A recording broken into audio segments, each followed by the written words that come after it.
All right, shalom, family. Welcome, peace, peace. May the words of my mouth and the meditation of my heart be acceptable in Yahweh's sight. He is our strength and our redeemer, and it is in his name, which is his authority, that we pray, praise, proclaim, project, and protect today's message. Aman. Welcome to everybody. Come on in. We appreciate you spending some time with us again. We weren't able to make it yesterday evening.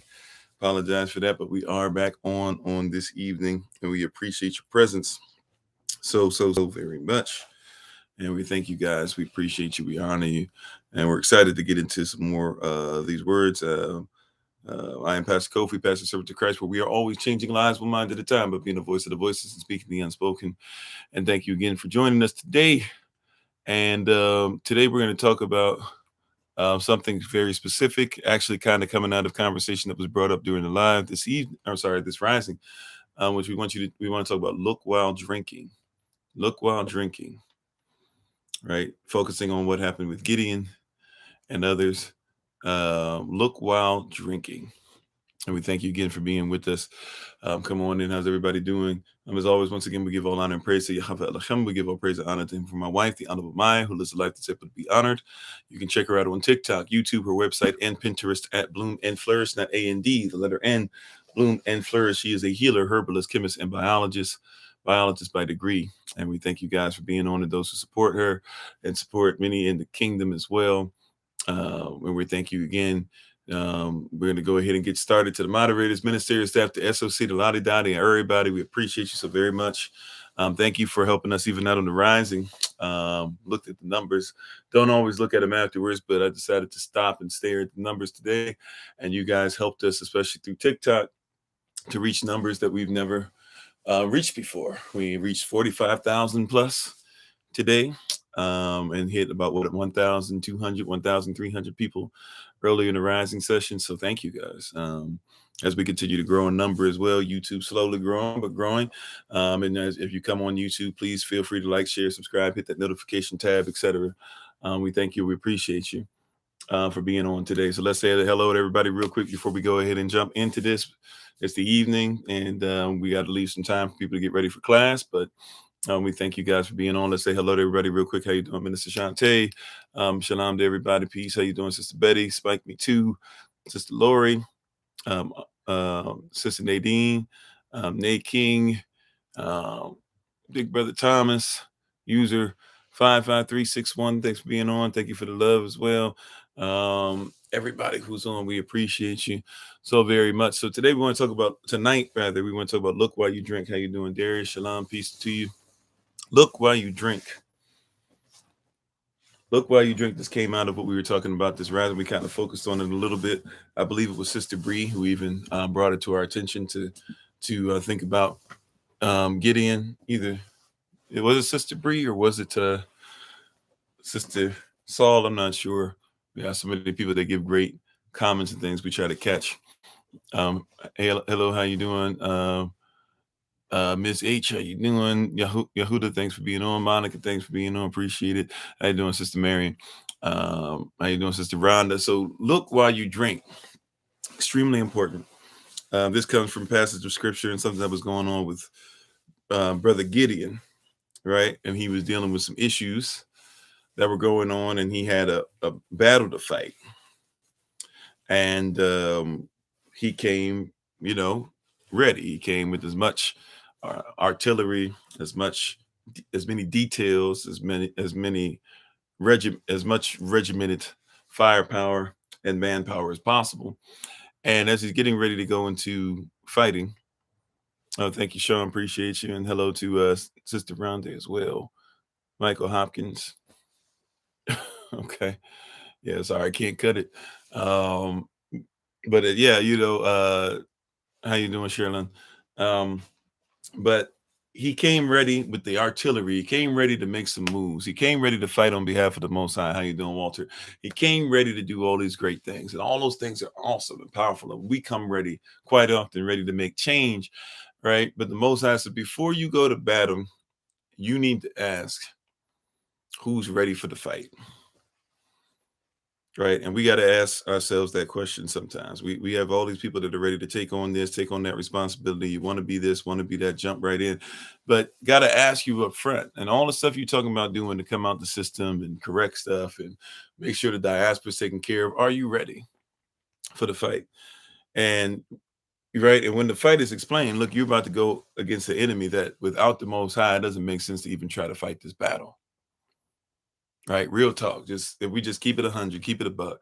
We're trying to fight a fight that in reality, a lot of people are saying they're ready to fight, but this thing's going to take more than what you might think it does.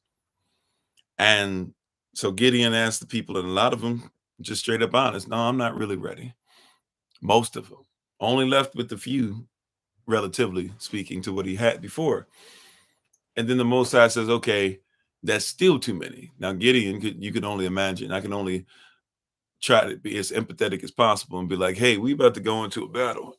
And Yahweh, you already told me to get rid of everybody, just about. And then the people who decided to say they're ready for the fight, you still say, I still got to do some digging to see if they're there.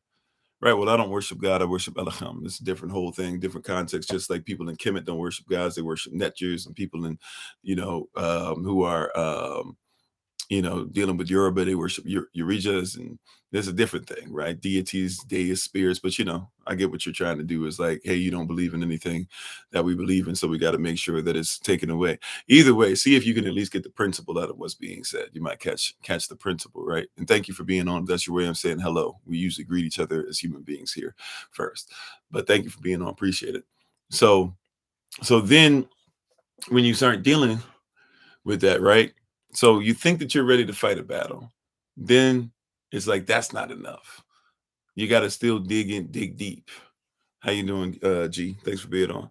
You got to dig deeper and see, am I really ready for this fight? How you doing, Dr. Hugh Mackey? Thanks for being on. And Q_love for life. Appreciate you. Right. Are you really ready for this?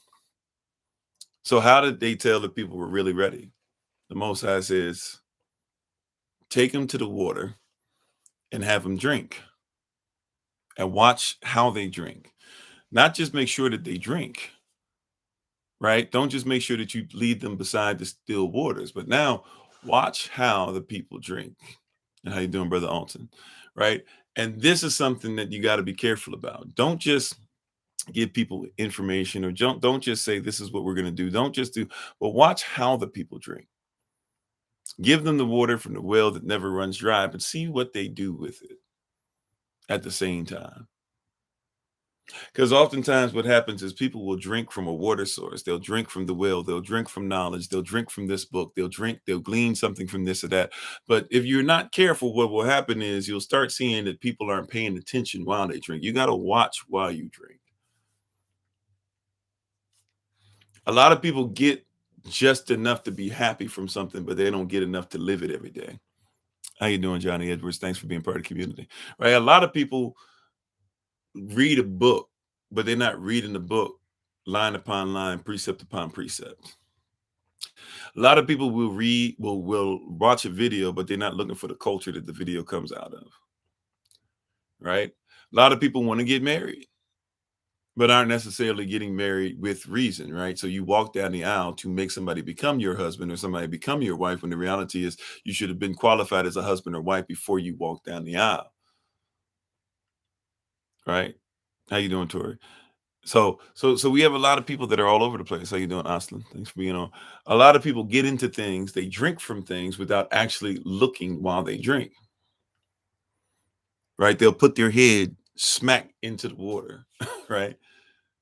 But they don't look while they drink. A lot of people, when they drink, you'll see them, almost like cross-eyed, right? You're like trying to focus on the water, right? But you're so focused on what you're drinking that you don't realize something could be happening around you. How you doing, Travis? And this is a lot of our issues, is that we're quick to drink from things that we think will just, hey, I'm just thirsty. Give me anything that's thirsty. But you haven't checked out the environment you're drinking in.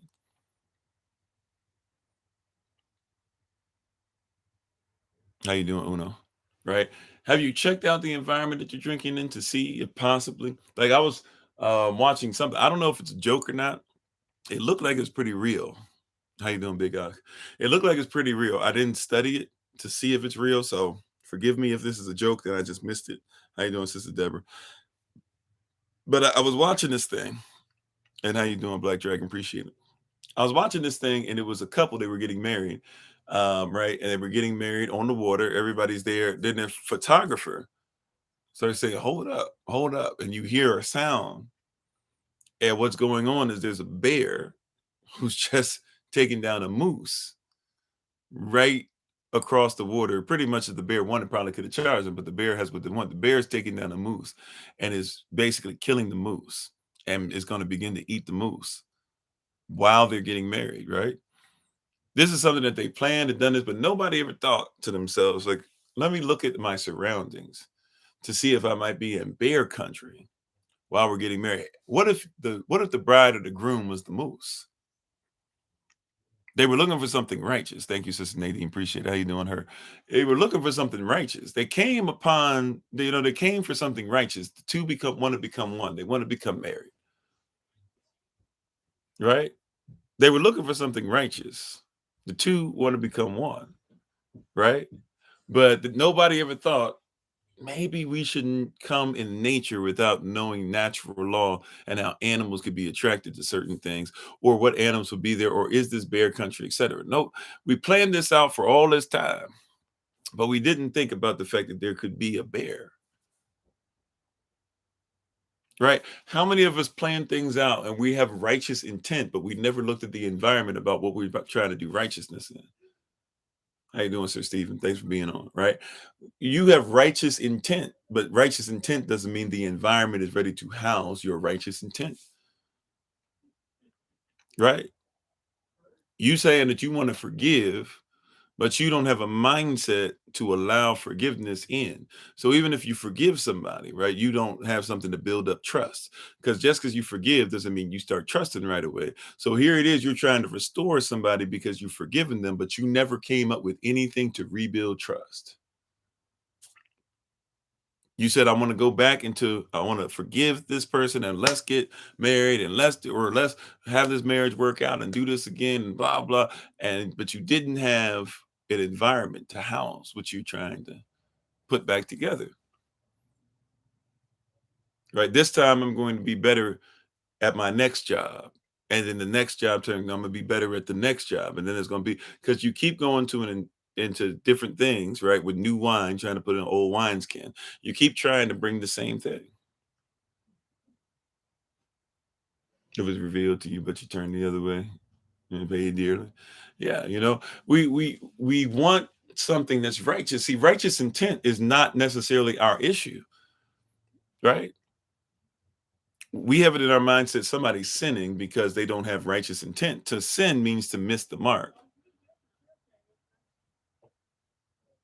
You said your Atlantis been hectic, right? We think that sinning means that somebody did it on purpose. Sinning just means to miss the mark. You aim for the target, but guess what? If somebody doesn't know how to aim a bow, the bow will miss the target every time. And sometimes what really happens is, if we're not careful, we'll hit the target and we'll get a bullseye, even though everything we did means that we'll never be able to hit that bullseye again. Like, I've dealt with this, like with my son, for example, trying to teach him basketball. How you doing, Shoe Queen? Right? Trying to teach him basketball.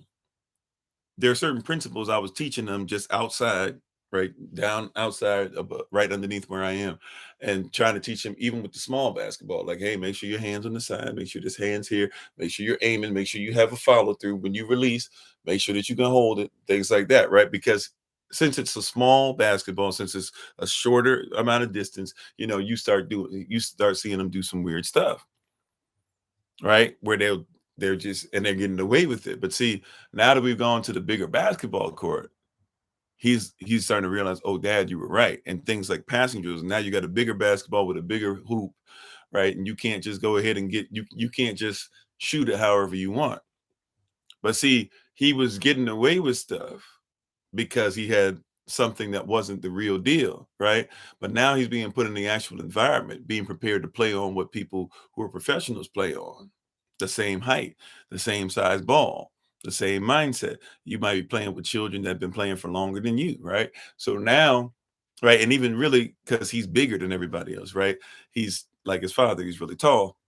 So he has a 7-year-old plays with 10 and 11-year-olds, not because he even wants to, but because the children that are his age, he really can't play sports with it without it being super easy. So he likes a challenge, like a lot of young boys do.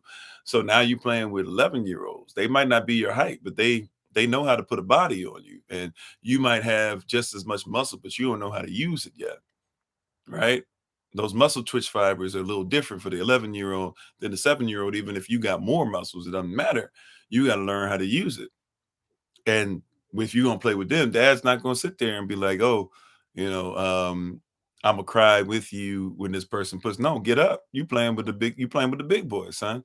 Right. But I had to make sure certain things were correct before I put him in that position. Why? Because he got away with things when he was younger. But now I need him to pay attention while playing. I need him to pay attention while drinking this in. How you doing? The real, thanks for being on. Like, I need you to pay attention now, son. You got away with that stuff before, right? When you were playing against little children, but now see, they'll call you double dribbling. Right. Now you got to know you if you're gonna post up, you got to know how to post up. They trying to make you look bad out here, son. So you got to make sure your defense is in place, right? Bend them knees, put your hands out, be able to switch back and forth, right? These things that you're taught, right? You can't do the same thing you were doing when you were before. So you can get away with just drinking, just playing, just for playing sake. His shifu, even his kung fu teacher, his shifu, his master, he makes it a point to tell him, don't practice how to practice how to fight. Yeah, be ready for that atmosphere change. See, even in your being a practitioner, don't practice how to practice how to fight. Oh, thank you. I appreciate it. Right. Don't practice how to fight. Even when you're drinking, be in the habit of looking around. Even when you're studying, try to see how this applies. People ask me, how did you get this? And I was wondering, and I've been in the church my whole life, or I went to school, or I did blah blah. Like, how did you? And you know what? Everything that I get, I want understanding. I want a standard to be under. Like everything that you're gonna give me, Yahweh, I need to study that thing inside and out. Right. I dedicated my life to the craft. Not trying to say I'm better than anybody else, but maybe my work ethic or my work habits might be better than some others. Or maybe I've just been able to say I was blessed to be in a position, even being a father, husband, etc. I was blessed to be in a position to say, you know what? I'm going to do this now, and I'm going to make sure I'm paying attention now. Every single thing. When I saw a preacher mess up, I paid attention to it. And I put myself in their position and said, ooh, if I was in their position, I could see how they did that. I won't think that way. I won't act that way. I won't put myself out there. You said, do I enjoy people calling me pastor, in which they define me as? It depends. Like pastor for us is really halat, which just means to be an assembler. Now I use my gift of teaching to help assemble people for sure. Um, but yeah, I know who I am. So even when people mean it in different ways or whatever, it doesn't really bother me if it's something that is not necessarily what we believe a pastor is. Even the word pastor has to do with, being a herdsman and being from a particular people. Like you're not even supposed to be a pastor without that. But nevertheless, that's kind of me going left field. you know, but what I'm trying to say is in everything that we do, be ready, always be paying attention. Right. When you're giving people something to drink, when you're giving somebody the word of Yah, right? When you're giving somebody this word, pay attention to how they drink. Are they paying attention to their surroundings and seeing while they're drinking? See, because somebody who's just getting, see, watch this. Somebody who's in their word and never looks up to see how it affects anybody else, you got to realize that they don't really care how it affects you. Thank you, Sir Stephen. I appreciate you, bro. Appreciate you, big bro. Excuse me. Right? There's a lot of people that got a lot of knowledge for themselves, but they never worried about how do I apply it to other people. Right. And Shabbat Shalom, actually. Thank you, Sister Sharice. Shabbat Shalom. And also you get a double Shabbat Shalom, right? Because technically our Sundays right now, according to the Avda calendar, the Hebrew calendar, right, is actually our Shabbat is, the Gregorian calendar Shabbat is right now 6 o'clock or sundown, right? But our calendar actually is sundown tomorrow into Sunday. So double Shabbat Shalom to y'all. Right? And how you doing, Urban Royalty? Appreciate you. And by the way, check out Urban Royalty, especially tomorrow, right? You and sis do y'all thing on Sundays, right? So check out them, especially the sisters. They do a Bible study for sisters and things like that. I try to check in as much as I can when they get on, right? And thank you for the love, sis. Appreciate you. And tell I've been mispronouncing his name in my head. I know I was gonna do this. Tell my brother I appreciate it. I know I was gonna mispronounce his name. Now I'm afraid to say it. ah, but tell my brother I appreciate him. Yeah, it's Magan. Magan. Okay, Magan. Okay, Magan. Right? How you doing? Right. So trust and believe in yourself. Like look at this correctly. Right. Okay, I said it right. Okay. Okay. I don't know why I be sweating people's. Well, I guess we shouldn't get people's names wrong. I'll be sweating it sometimes though. But yeah, you got to recognize the position that you're in, the atmosphere, right? The environment you're in. Don't drink without not being able to tell what's going on with you in the atmosphere, right? You hear what I'm saying? A lot of people are drinking the word and don't know the atmosphere. A lot of people are drinking the word and don't know the atmosphere, right? A lot of people can quote the Bible but can't tell you how to use it and apply it for their children. A lot of people can quote you the Bible but don't know how to make sure that they can apply it to sovereignty, to law. A lot of people can quote you the Bible, right? It's like anything, you know. Yeah, how you doing, UK in the house, right? It's like a lot of stuff. A lot of people can quote you a lot of different things. A lot of people can quote you. A lot of people, and really they can't quote you because they just gone off what somebody else said. But a lot of people will tell you about, your right to bear arms, right? But you ain't formed no militia. You drinking from something, but it's not going to benefit you. Become a people who has a militia and stand on that constitutional right. You ain't got no militia. You said, so like many pastors do, I believe the Bible is the whole truth. I believe that the Bible in its actual original form, and if we realize some of the coding that's happened over time when people have changed things, I believe, yes, it is. And here I have, 66 books plus the Apocrypha. I believe every man should know the book of Jasher. I believe that everybody should read the book of Enoch. I believe that you should know some Avli or some Paleo Hebrew. I believe that if you don't know some of those things, you're not going to get some of the cultural references, and therefore you're going to have bad interpretation, right? So I believe that you should make sure that you are aware of those things, right? Like for example, when I read a Bible, I read it different. If I see Genesis, I know that's not what it was called. So it's Barashat. If I know what Barashat is, now I can read it better. If I know not only is the Genesis, the scroll is not called Genesis Barashat, I also know the first word of the Bible is Barashat. Barashat bara Alacham at Shamayam at Arat. So I know what it means in beginning Elohim created the heaven and the earth. And thank you for the compliment. And thanks for sharing the live, Casey. Appreciate you. Oh, I'm fine if you call me Pastor. Whatever. I'm fine if you call me Kofi, for real, for real. Don't get it twisted. Right. I'm mama's baby boy still. I ain't so far above anything that somebody can't call me my name. Right. But I appreciate you asking though. And thanks for the love, right? We have to get to a place to where, you know, it's something that we live. Every time that you drink from the well, every time you drink from the river, every time you drink from the word, every time you drink from how you doing, Mactronics, like try to figure out how to put it in your in there. Of course, you can call me your brother, right? I appreciate it if you knew I was your brother anyway, whether you called it me or not, right? Call me it or not, right? But everything, like, how do you apply it? A lot of people are drinking without application. A lot of people are drinking without looking. Watch this. A lot of people are drinking physically, but they're not looking spiritually. That's why this year, 2023, at SOC, we're going to look beyond what we see.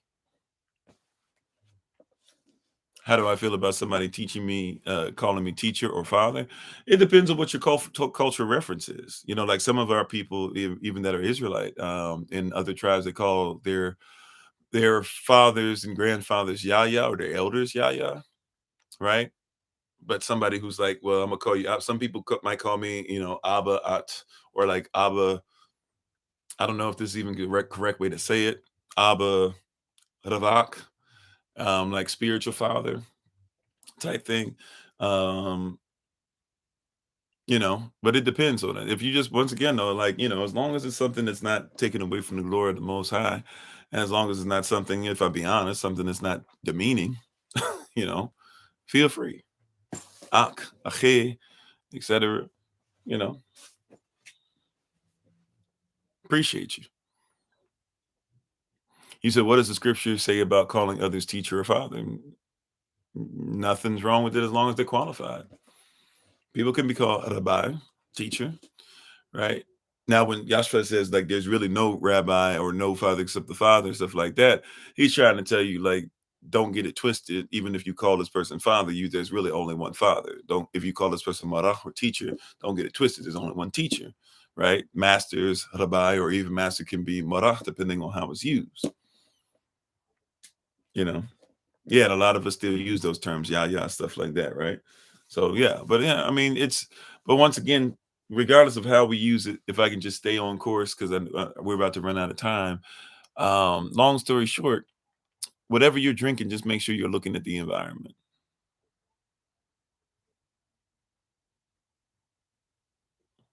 right? No matter what's going on, make sure you're looking at the environment,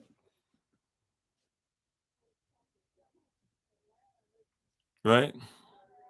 You know, as long as we are looking at the environment, like don't drink this water, don't get this word, don't get positivity, don't get a motivational seminar, don't get a motivational speech, don't listen to whoever it is. I don't care if it's Miles Monroe, I don't care if it's TD Jakes, I don't care if it's John Gray, I don't care if it's Dr. John Gray, I don't care if it's Pastor John Gray, I don't care whoever it is, I don't care if it's Pastor John Brown, I don't care if it's Pastor Kofi or Ofori. Make sure that whatever you get and you're looking to see how you can apply it. And because some of this stuff that you're being taught, you can't apply anyways. Thank you for the love. Appreciate it. You said, does this teaching dovetail with the eye being full of light? I'd have to know exactly the exact context of what you mean by that before I can answer. Because there's a couple different ways I could answer depending on which eye of light you're talking about, if you get my drift. I don't know if I have enough time to get into it tonight, in all honesty. And thank you for the love. Appreciate it, y'all. Right. But everything that you get, like, or everything that when you're giving somebody something, watch this. When you give somebody your heart, see how they treat it. You know what I'm saying? When you give somebody your love, see how they treat it. I heard somebody say something today, and it sounds great and everything, but it don't make sense. Somebody was talking about, and it's somebody who I think does a lot of stuff just to make sure that they're a contrarian, even though they're right a lot. I forget what his name is. Somebody really big in the hip hop community. I don't even know if he's a rapper or not, in all honesty. Um, that person was talking about, well, with my children, or children don't have to respect you, or children don't have to take care of you. Children don't owe you nothing. And it's like that's somebody who doesn't comprehend obedience and doesn't comprehend that a long life comes with the blessing of making sure that you honor your parents. Man, I pray and weep for the children that I hear about. I pray hard for children that be acting a fool. I used to be one.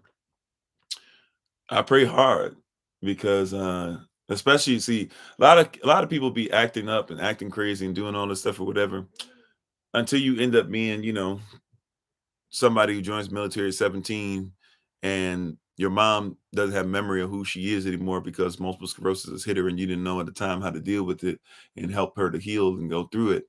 And then all of a sudden she passes away and you realize that when you finally became the child she kept speaking into, she's not here to see it. You know, I drank from that water that caused me to become what I am today, but never once, and I won't say never, I helped take care of my mom and stuff, but I look back on things, even when I stole from my mom,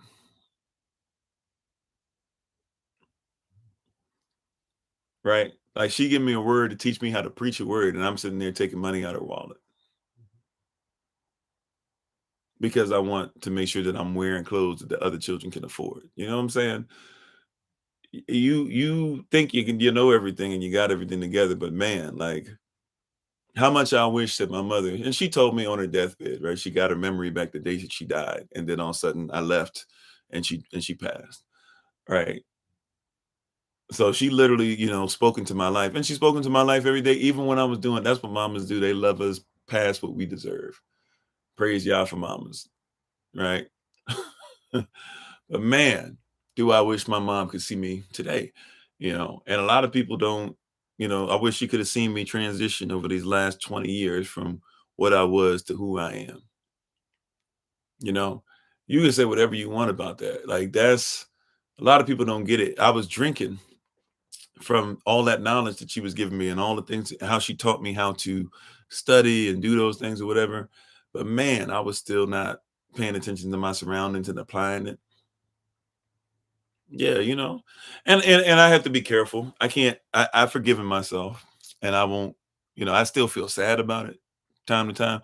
But I got to be careful. I've forgiven myself, and my father has told me that she'd be proud of me in his own ways and stuff. And he's shown me love and stuff like that, and appreciation for the man that he helped teach me to become, and she helped teach me to become.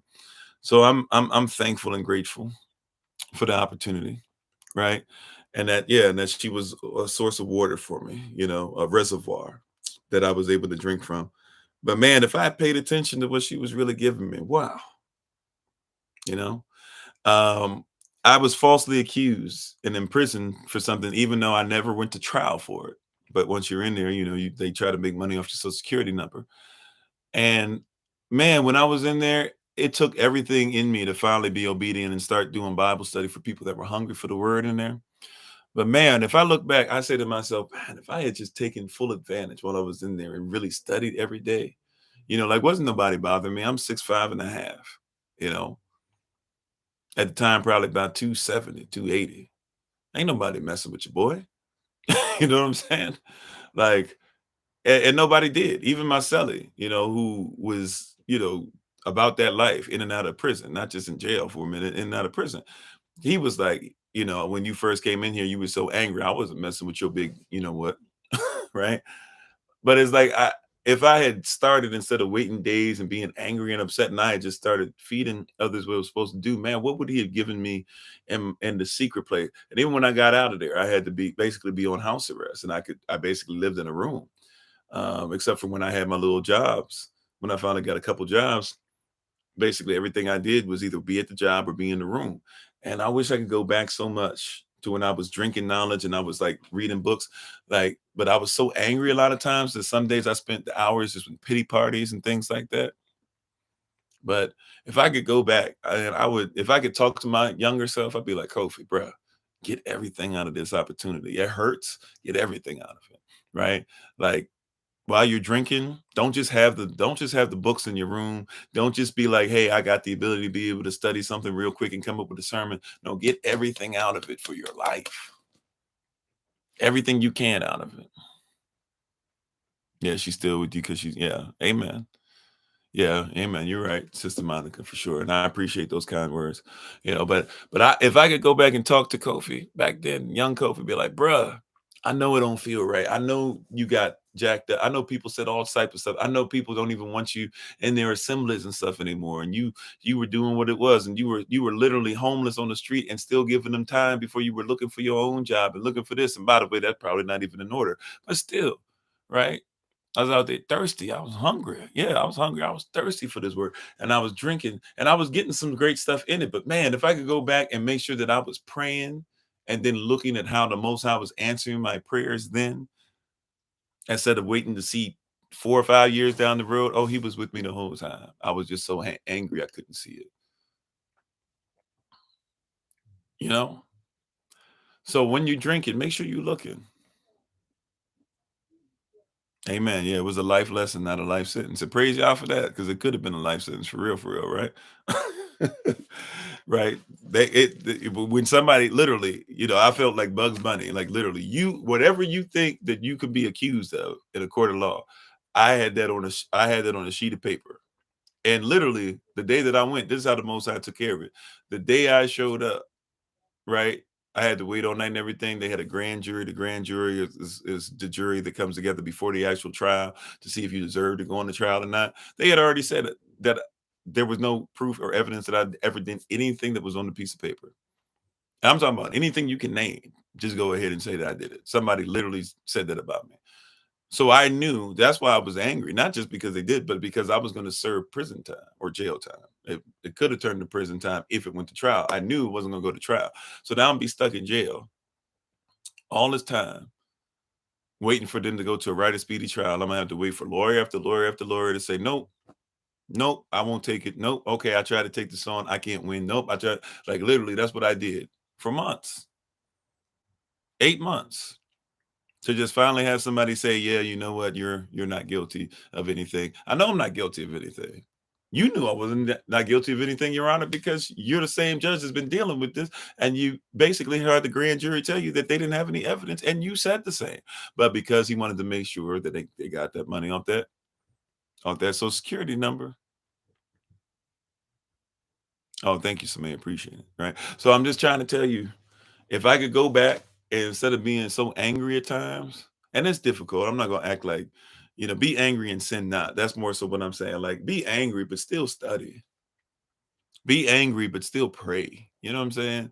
Be angry, like use it to fuel you, and then don't go to sleep angry. Work out. Get the jail body right. Do your push-ups and your sit-ups, and then Kofi, like just go back to studying.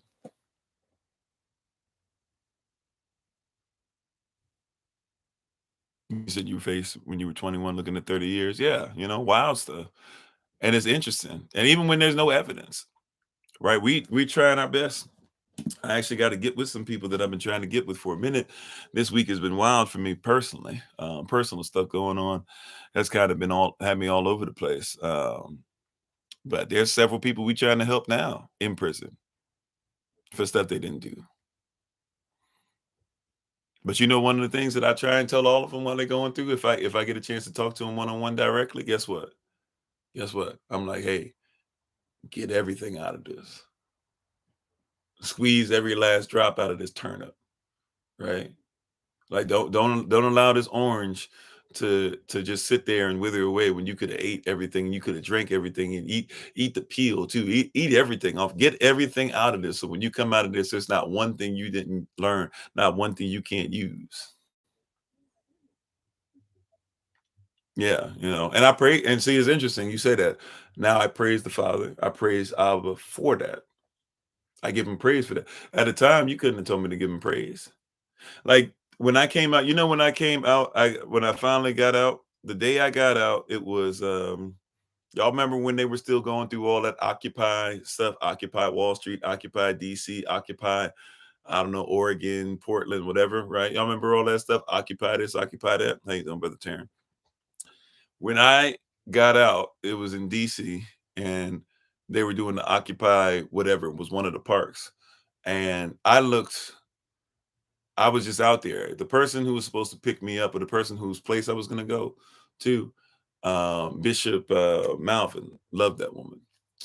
Still to this day, can't tell me. I don't care if she in the church now. Boom, boom. Like love that woman because she made sure she's the reason why I had a place to go and stay. Um, and she loved me even when I didn't have anything to give her or whatever. She genuinely loved me. She was like a mother to me. Um, and and but the night before, got to her place. Shout out to Bishop Malvin, wherever you are, I love you. The night before I was supposed to get there, basically I had nothing. All my clothes, basically, like when they took me and arrested me and all that stuff, I basically had nothing. So I had no wallet, right? So my social security card, ID, whatever, anything that I had that said I was me, it was out. It was gone.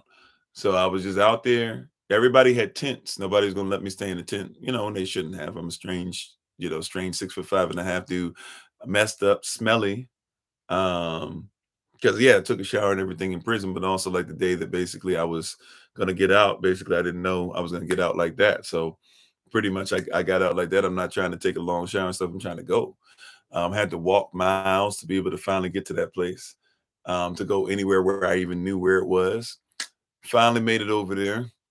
And right, my parents, my father, didn't know what to believe about me, so I didn't even want to go to him because I kind of felt mad. I didn't even feel ashamed. I felt mad at him because he didn't trust his son, or he didn't even ask about me. I mean, it was actually my cousin who's a pastor who came and made sure he did some things to help me out.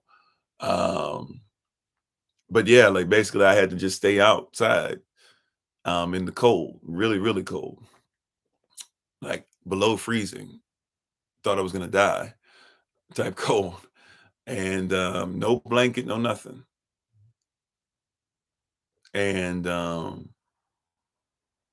I remember just being upset in torn up jeans, like literally, like not just torn like they do for the style now. Like I'm talking about like the jean is torn up because of what the cops had done to me and throwing me in there, things like that. I mean, just a lot of stuff. And I look back at that night, and it's probably like the best thing that happened to me. That's like the closest, it's not the closest I came to death in all honesty, but it's one of the closest times as far as just spiritual death, physical death, psychological death, all that put it together. That's probably the closest I came to just giving up in mind, body, and spirit. I mean, I'm sorry, mind, body, and soul. Right. Like that's probably the closest I came to just saying, like, what is the point of why am I worshiping? Like I even talked to the most high like that. Like, why am I worshiping you? You know what I'm saying? Like, what am I doing? And now when I look back at it, I'm like, you allowed me to get to this place. That's why I worship you. Like you can't tell me nothing, right? You can't tell me nothing. I'm not saying you can't tell me nothing, but hopefully you get what I'm saying, right? Like Kanye said, when I get enough money, then haha, you can't tell me nothing, right? That's what he said. When I get everything, you can't. When I lost everything and I'm still here though, you can't tell me what it is that this journey don't get you nowhere. Right, and the fact that I have more freedom now, like I've been part of a family that brings in 200,000 a year. Not bragging, it just is what it is, right? I know that life, and still couldn't figure out how to make sure that bills were paid because we weren't disciplined. And now I make less than the poverty line, but I travel whenever I feel like it. You hear what I'm saying? Like you can't tell me about the greatness of Yah. You can't tell me about his greatness or that he ain't great for sure. Real talk.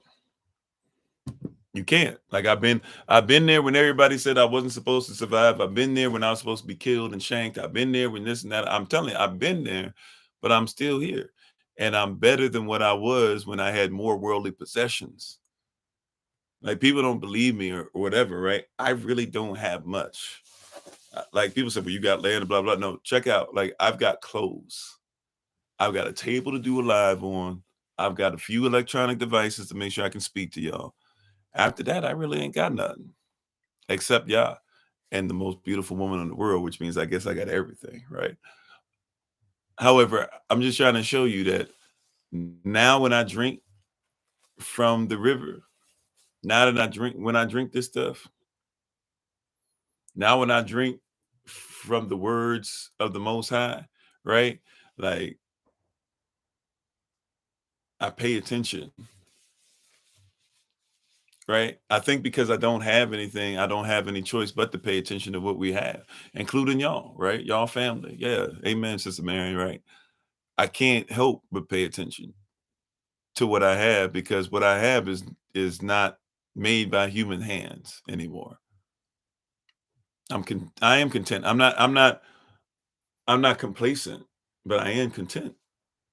If you hover And I tell you all the time, my prayer is that I make it to 150. But if he said, no, that's it, tomorrow it's over, Kofi, breathe your last breath, I'm content with knowing that I did what he told me to do. You know what I'm saying? And it's interesting, the more content I go into being, the more he says, let me give you some more. And so, and thank you for the love. And so I just wanted to tell y'all, I feel like I drifted some, but prayerfully y'all got what you needed. Um, I got to get out the way. We got to get ready, or I got to take my leave. Excuse me. My wife's getting ready to teach class.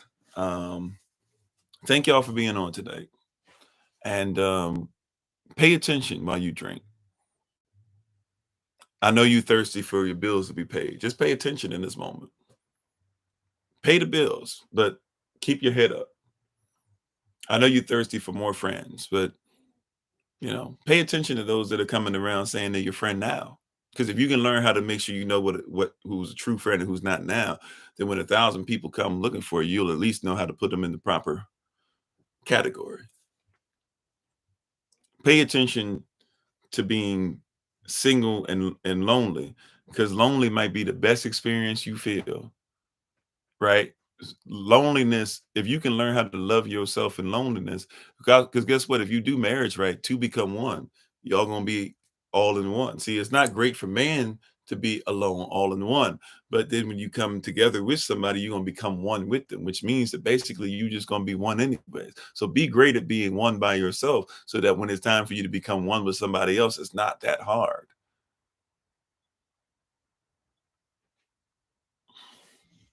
I could do this for hours, but I got to be obedient. Thank y'all. I appreciate you. Much love to everybody. Please check out my wife as always, Sienna Maya, on TikTok, YouTube, our website, and Pinterest at Bloom and Flourish, not A&D, the letter N, Bloom and Flourish. She is a healer, herbalist, chemist, and biologist by degree. And we're thankful and grateful for what the Most High is doing in her life. Thank you for supporting her. Thank you for supporting us. Thank you for supporting the kingdom of heaven. And prayerfully, you have a great night. We'll be back on tomorrow, 8 a.m. Eastern New York time. It'll be a shorter time. Don't forget, Minister and Ice will be giving the word for Shabbat Shalom service. If you're in Florida, we'll make sure that we get you the link ASAP if you haven't already gotten it. We're supposed to have a Florida meeting tomorrow on Zoom, 11 a.m. Eastern New York time, Bible study. So we'll make sure that we get you that information, everything. We appreciate you, honor you. And yeah, just take care and pay attention while you drink.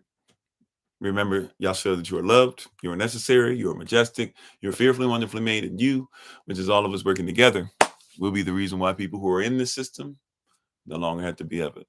Shalom, family. Take care.